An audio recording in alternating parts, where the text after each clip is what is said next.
themselves Titans, after the most ancient of Greek gods.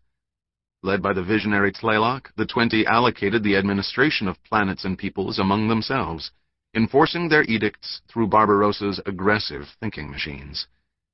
They conquered most of the known galaxy.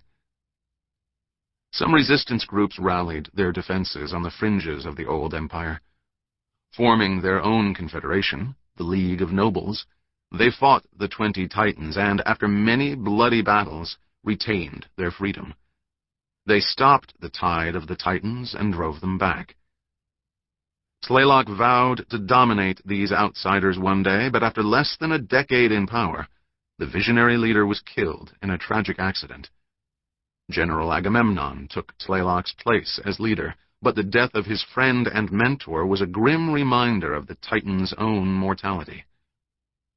Wishing to rule for centuries, Agamemnon and his lover Juno undertook a risky course of action. They had their brains surgically removed and implanted in preservation canisters that could be installed into a variety of mechanical bodies. One by one, as the remaining Titans felt the specter of age and vulnerability, all of the others also converted themselves into cymeks, machines with human minds. The time of Titans lasted for a century. The cymek usurpers ruled their various planets, using increasingly sophisticated computers and robots to maintain order. But one fateful day, the hedonistic Titan Xerxes, anxious to have more time for his pleasures, surrendered too much access to his pervasive AI network. The sentient computer network seized control of an entire planet, followed quickly by others. The breakdown spread like a virulent infestation from world to world, and the computer Evermind grew in power and scope. Naming itself Omnius, the intelligent and adaptable network conquered all the Titan-controlled planets before the cymeks had time to warn each other of the danger. Omnius then set out to establish and maintain order in its own highly structured fashion, keeping the humiliated cymeks under its thumb. Once masters of an empire, Agamemnon and his companions became reluctant servants to the widespread Evermind. At the time of the Butlerian Jihad, Omnius and his thinking machines had held all of the synchronized worlds in an iron grip for 1,000 years. Even so, clusters of free humans remained on the outskirts, bound together for mutual protection, thorns in the sides of the thinking machines. Whenever attacks came, the League of Nobles defended themselves effectively. But new machine plans were always being developed. When humans created a computer with the ability to collect information and learn from it, they signed the death warrant of mankind. Sister Becca the Finite. Seleucus Secundus hung like a jeweled pendant in the desert of space, an oasis of resources and fertile fields, peaceful and pleasing to the optic sensors. Unfortunately, it was infested with feral humans. The robotic fleet approached the capital world of the League of Nobles. Armored warships bristled with weapons, weirdly beautiful with their reflective alloy coatings, their adornments of antennae and sensors. Aft engines blazed pure fire, pushing the vessels to accelerations that would have crushed mere biological passengers. Thinking machines required no life support or physical comfort. Currently, they were focused on destroying the remnants of age-old human resistance on the wild outer fringes of the synchronized worlds. Inside his pyramid-shaped vessel, the cymek General Agamemnon led the attack. Logical thinking machines did not care about glory or revenge, but Agamemnon certainly did. Fully alert inside his preservation canister, his human brain watched the plans unfold. Ahead of him, the main fleet of robot warships swept into the human-infested system, overwhelming the crews of surprised sentry vessels like an avalanche out of space. Human picket ships opened fire. Defenders swept in to meet the oncoming machine force. 5 League sentry vessels fired off heavy salvos, but most of their projectiles were too slow to hit the streaking inbound fleet. A handful of robotic vessels were damaged or destroyed by lucky shots, and just as many human ships exploded in flashes of incandescent vapor, not because they posed a particular threat, but because they were in the way. Only a few distant scouts managed to transmit a warning toward vulnerable Seleucus Secundus. Robot battleships vaporized the diffuse inner perimeter of human defenses without even slowing on their way to their real goal. Shuddering under extreme deceleration, the thinking machine fleet would arrive not long after the warning signal reached the capital world. The humans would never have time enough to prepare. The robot fleet was 10 times the size and power of any force Omnius had ever before sent against the League of Nobles. The humans had grown complacent, having faced no concentrated robotic aggression during the last century of uneasy Cold War. But machines could wait a long time, and now Agamemnon and his surviving titans would finally have their chance. Revealed by a flurry of tiny machine spy probes, the League had recently installed supposedly invincible defenses against gel circuitry-based thinking machines.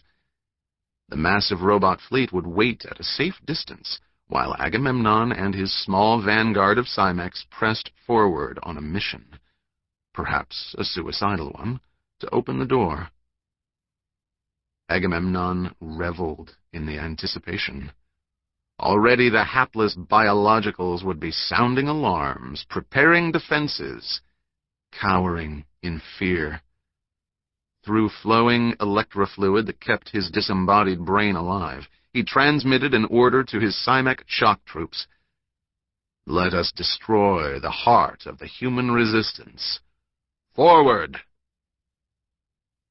For 1,000 hellish years, Agamemnon and his titans had been forced to serve the computer evermind, Omnius.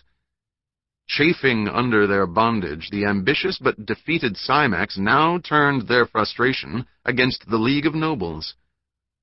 One day, the once defeated general hoped to turn against Omnius himself, but thus far had seen no opportunity.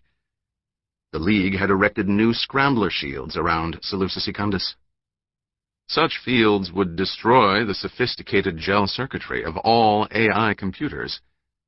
But human minds could survive the passage, and though they had mechanical systems and interchangeable robotic bodies, cymeks still had human brains. Thus, they could pass through the defensive shields unscathed. Like a target behind crosshairs, Seleucus Secundus filled Agamemnon's field of view. With great attention to detail, the general had studied tactical projections, applying the military skills he'd developed over the centuries, along with an intuitive understanding of the art of conquest. His abilities had once allowed a mere 20 rebels to take over an empire, until they'd lost it all to Omnius.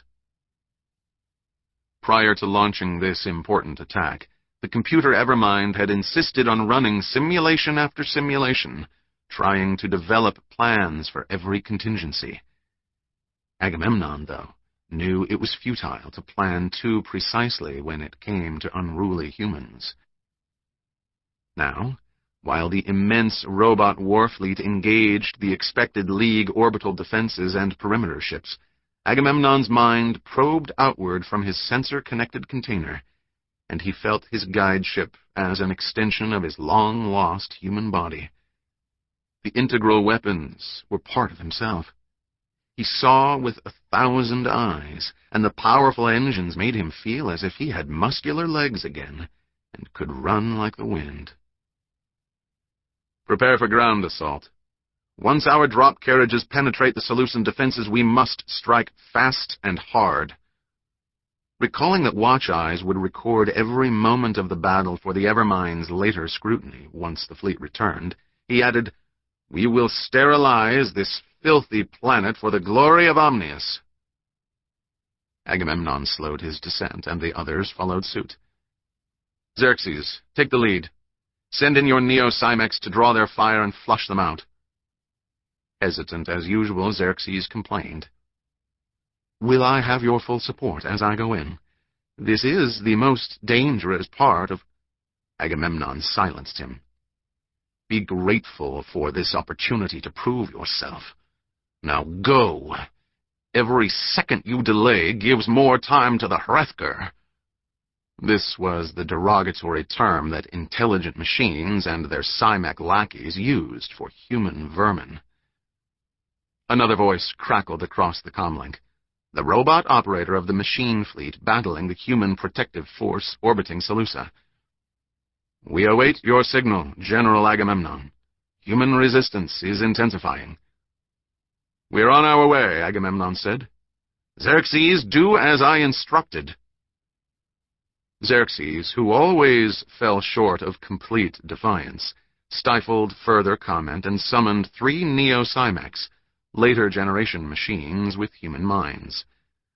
The quartet of pyramidal ships shut down their subsidiary systems, and their armored drop carriages fell unguided into the atmosphere.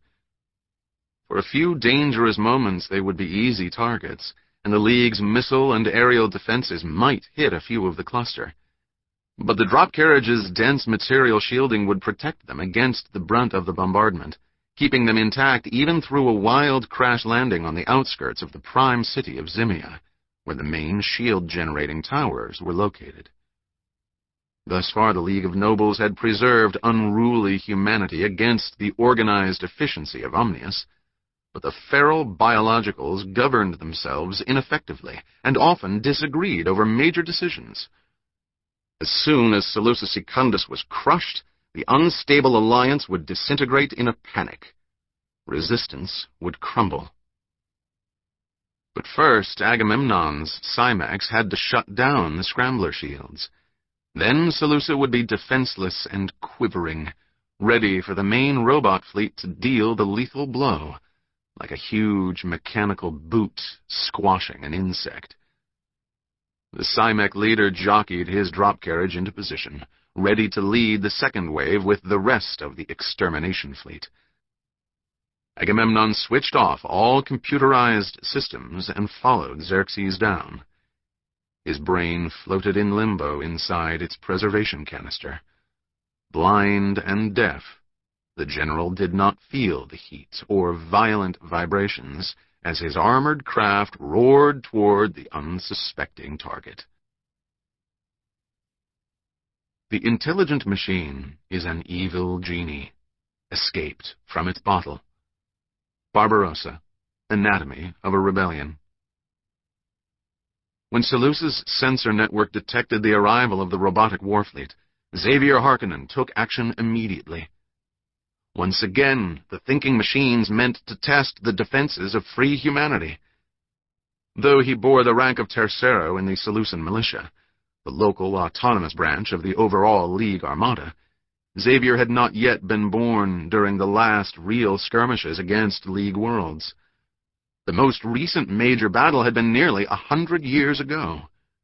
After all these years, the aggressive machines might be counting on soft human defenses, but Xavier swore they would fail. "Primero Meech, we've received an urgent warning and a vidstream clip from one of our peripheral scouts," he said to his commander. But the transmission cut off. "Look at them all," squawked Quinto Wilby as he scanned images from the outlying sensor network. The low-ranking officer stood with other soldiers at banks of instrument panels inside a domed building. "Omnius never sent anything like this before." Vanable Meech, the short but loud-voiced primero of the Seleucian militia, stood in the control center of the planet's defenses, coolly absorbing the flow of information. "Our last report from the perimeter is hours old due to signal lag. By now they've engaged our pickets, and they'll try to get closer. They'll fail, of course." Though this was his first warning of the impending invasion, he reacted as if he had expected the machines to arrive any day.